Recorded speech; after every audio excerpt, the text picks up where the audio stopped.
I will not drop the mic, promise.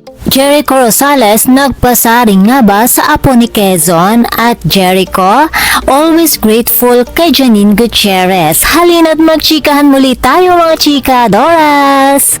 Talaga namang isang di malilimutang gabi ang nangyari sa Esquire Philippines Man at his best 2025. Hindi lang tinanghal si Jericho Rosales bilang Actor of the Year, kundi nagbigay din siya ng isang authentic at witty na acceptance speech. Siyempre, ang unang hirit niya, I will not drop the mic, promise. Natawa naman ang mga taong naroon sa naging biro ni Eko. Ayon pa sa iba, tila pinasaringan daw niya ang apo ni Manuel Quezon na kamakailan lamang ay nag-drop ng mic sa Q&A event ng Quezon.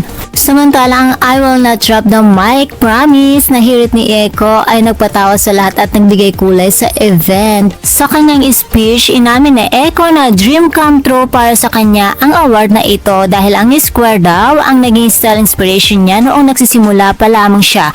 Nagbigay din siya ng napakatinding pasasalamat sa mga babaeng sumusuporta sa mga lalaking tulad niya. Siyempre, unang binanggit niya ang kanyang producer na si Daphne at ang kanyang kasintahan na si Miss Janine Gutierrez na talaga namang napaka-importante raw ang suporta ni Janine, lalo na dahil ayon kay Eko, it's been crazy ang taong ito.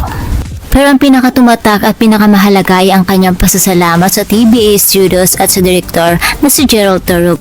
Sabi niya, it's because of Quezon, because of that call, I understand what it means now to really be a Filipino actor. Ibig sabihin ang controversial, ang challenge sa paggawa ng pelikula ay nagbigay sa kanya ng mas malalim na pangunawa sa kanyang misyon sa Philippine cinema. Pinasalamatan din niya ang 10 taon ng Esquire sa pagsuporta sa industriya at syempre sa dulo nagbiro pa siya ng I will not say any more words because I'm notorious for making fun of myself.